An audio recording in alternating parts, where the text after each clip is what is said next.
Hello, hello, hello, Wings of Wisdom, listening audience and Virginia's virtual viewers. I am so excited to have my very first international expert, Miss Kerry-Ann McLean. She is the new author of Budget Right.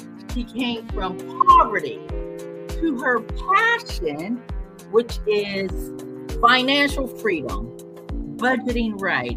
So I want her to give Virginia's virtual viewers and Wings of Wisdom listening audience a little backdrop of her pathway from poverty to mastering her money mindset. Miss Kerry-Ann, give Virginia's virtual viewers a little bit about your backdrop and tell the audience how you mastered your money. Hi, Virginia and everybody at Wings of Wisdom. Thank you so much for having me today. I basically had a lifetime of debt and negative money mindset, was not living in a great place, sad, depressed, and at the age of 51, I was homeless for a while.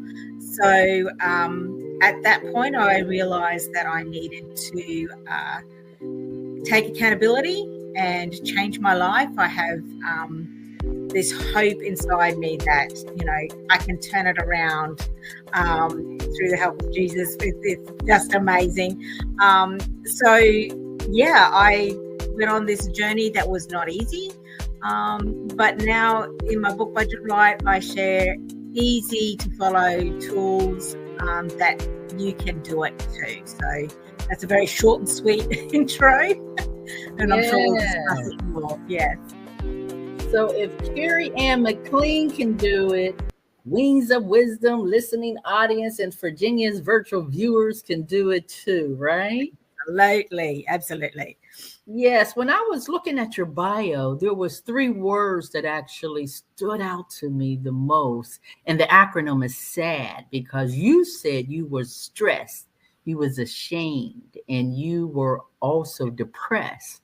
Mm-hmm. But I know you moved from that dilemma to now M&M, mastering your money and mastering your mindset. So tell me this, in Budget Right, what's like the first principle of understanding?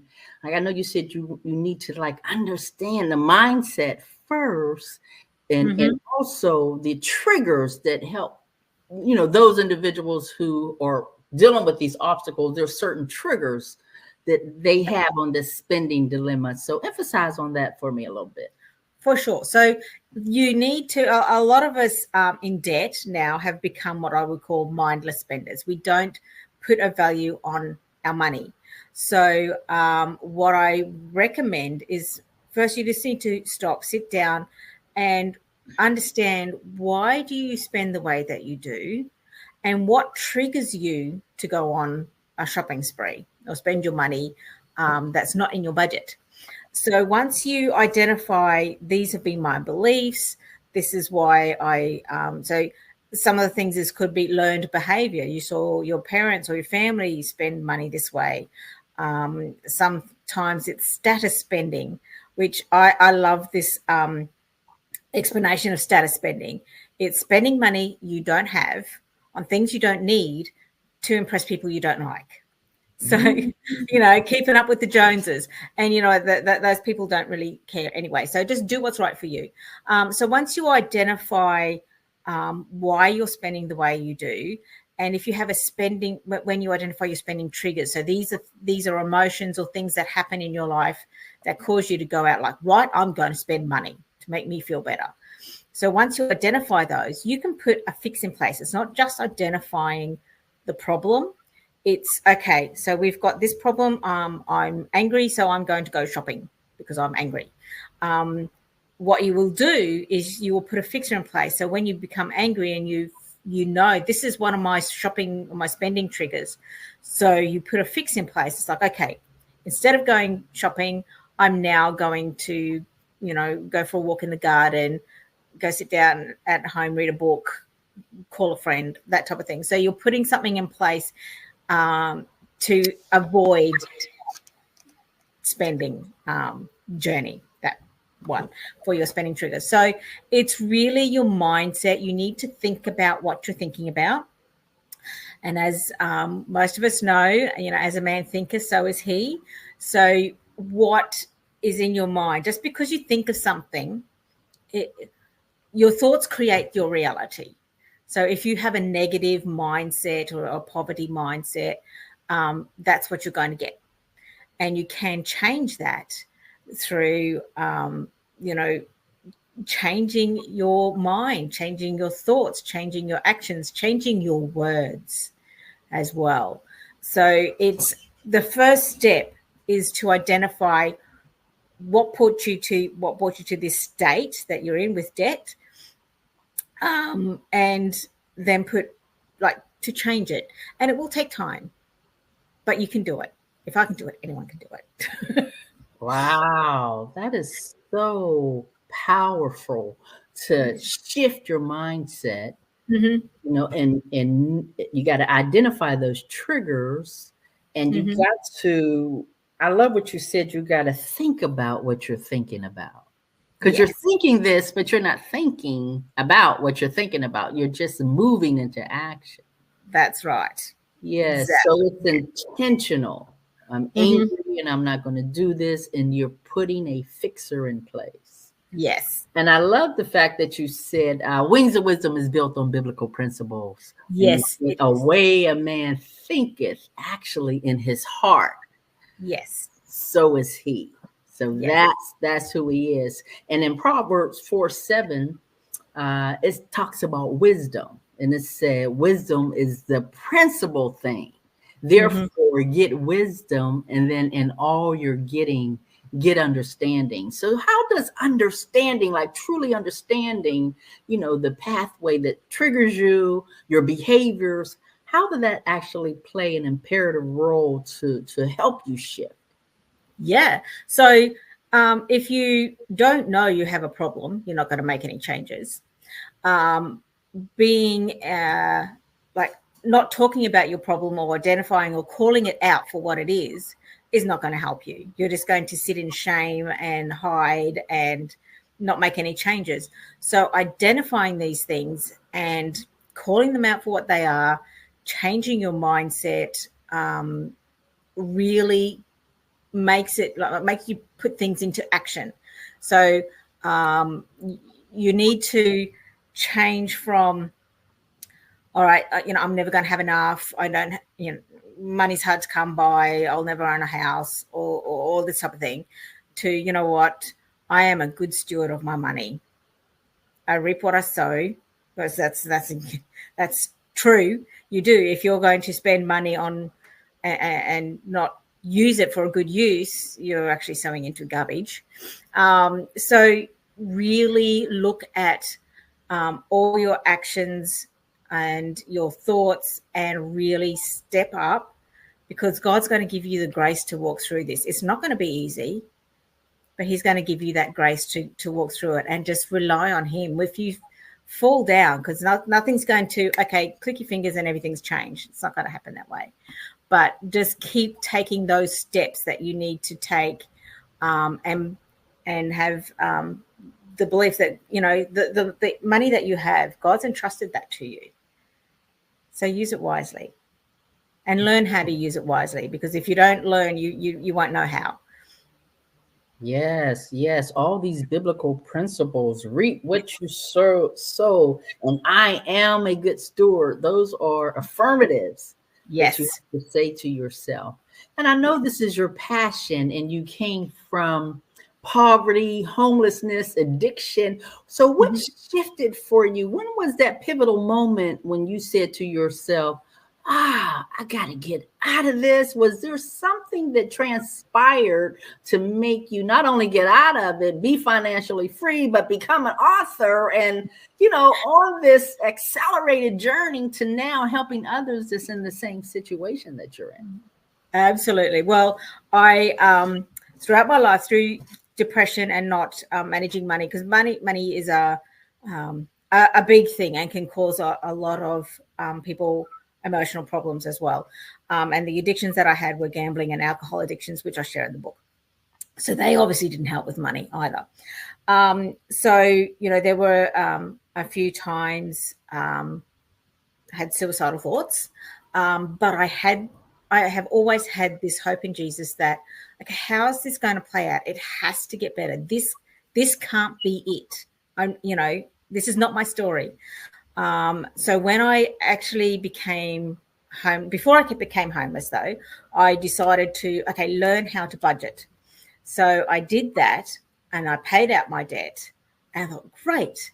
And then I got back into debt and a worse debt and it spiraled out of control again. And then I became homeless. So I realized it wasn't just the mechanics of budgeting and learning how to use your money wisely. It's your mindset. I still had that negative mindset. I had my hope in Jesus, but I didn't change my negative thinking patterns. You know, I didn't really think about what I was thinking about. So when I got back into debt and I ended up homeless, I thought, right, there's more that I need to do than just doing the mechanics of budgeting. And that's when God took me through this journey of, you know, identifying these things. Budget Right is a holistic book that talks about mindset and budgeting and a whole lot more. And it really helps you to make that everlasting change. So for me, writing the book was a journey that I never planned to do, but I wanted to help others. Like, not sharing my story is not going to help others. And when I was going through my journey, I didn't have a holistic approach to just, you know, pick up a book and go, okay, I need to do this, this, and this. So this is what Budget Right is all about. You know, obviously going through this, you identify triggers. It's a workbook. It's very interactive and gives you tools and tips to work through it, but also be prayerfully guided by it as well. So, you know, this is my story, and everybody has a similar story, but it's their story. You know, it's a little bit different. So I really recommend that with the tools that I offer, like the blueprint of getting out of debt and changing your mindset and your life, is very powerful, but please be prayerful about it as well. Yes. Wow. Wings of Wisdom listening audience and Virginia's virtual viewers, are you grabbing these golden nuggets? Yeah. Because Miss Kerry-Ann McLean is actually giving you a snippet of the blueprint in her book, Budget Right, all the way from Australia to the US. So I am grateful to have you on today. And I know that you said another biblical principle, your hope is built in Jesus Christ. So that's amazing. You know, it's the blood of the Lamb. He has shed his blood so that we can not only have everlasting change, but everlasting life. Yes. So that's a blessing in a nutshell, to get the golden nuggets, do an everlasting change for yourself if this is a hurdle that you need to climb over, and have everlasting life. Because if he did it for you, he can do it for Virginia's virtual viewers as well, right? Yeah, absolutely. Absolutely. And he wants to set his people free. Debt, you know, you're supposed to be the master of the money, not debt master you, you know. And he tells us to be a good steward with our money. And we need to learn that. But a lot of people growing up were never taught that. We're not taught about money in schools. We're not, unless you go to church, you're not taught biblical principles, you know, on managing your money. So, and, you know, you could learn these things and you can make mistakes like I did. I made a lot of mistakes writing off them. But that's not the end of my story, you know. And I think it's really encouraging for me, like writing this book, sharing my story with other people. It took me a while to be comfortable to share my story. That was a healing journey in itself. But just know that when you start making these changes, It's not going to be easy. It's not going to happen overnight. But be kind to yourself and really just keep that hope in Jesus. Believe in yourself because He created you. You're amazing. Everybody is that you have worth, you have value, you are loved. So remember that even on your darkest day, you are loved. You may not feel it, but just keep reminding yourself that you are. There's some days I can't even read the Bible. I just hug it. It's just like that's so yeah, just really be kind to yourself and just keep going. Yes, we are pieces of the master. Yeah. We come from the masterpiece. So, Yes. and the key is to master your money and don't allow money to master you, right? So, if you give Virginia's virtual viewers one last golden nugget, if they're sitting on the edge of their seat and they're watching this and they're saying to themselves, your story is my story. I'm sitting here. I've been gambling and I have this addiction and I want to get out of this dark spiral place that I'm in. What golden nugget would you give that individual? I would say confide in someone, because when I was going through that and that shame, you didn't want to share that information with your family and friends because you think they would judge you. Find that one person that you can say, I have a problem, call it out, because not calling it out is keeping it there. Now you're going to need to be vulnerable. And if you have that one person that you can trust and say, hey, I'm going to go through this journey and I'm going to get out of this. And, through prayer and through your faith in Jesus and with the encouragement of your accountability friend or partner or whoever will help you get through this. It's not going to be easy, but just know that calling it out, speaking it out will help crush the shame and the control it has over you. And one other thing that I like to tell people with the gambling, because with me, it was like, I just need to win my money back. You never will. So just like, okay, that's gone. Let's start again. And just like from now on, I'm going to use my money wisely. That's the past. It's history. Let's move forward. Wow. Wings of Wisdom listening audience and Virginia's virtual viewers. He said, begin again. So if you're sitting on the edge of your seat and you're saying, this is my story as well, you too can begin again, and you too can soar on your own wings of wisdom. So how can they reach you? I have budgetright.com.au, Australia.au/about/. Yes. So yes. Is there any other method that they can reach you on, or that's the best way? Well, that's obviously a really good story about me, but on social media, Facebook and Instagram, my handle is Budget Right Book, and on YouTube and TikTok, my handle is Budget Right. Oh, okay. So you get that? So ladies and gentlemen, girls and boys, now is the time to share on your electronic toys. We are so excited that you were able to lean in, listen, and learn. And we will see you on the next episode of Wings of Wisdom. Have a wonderful day.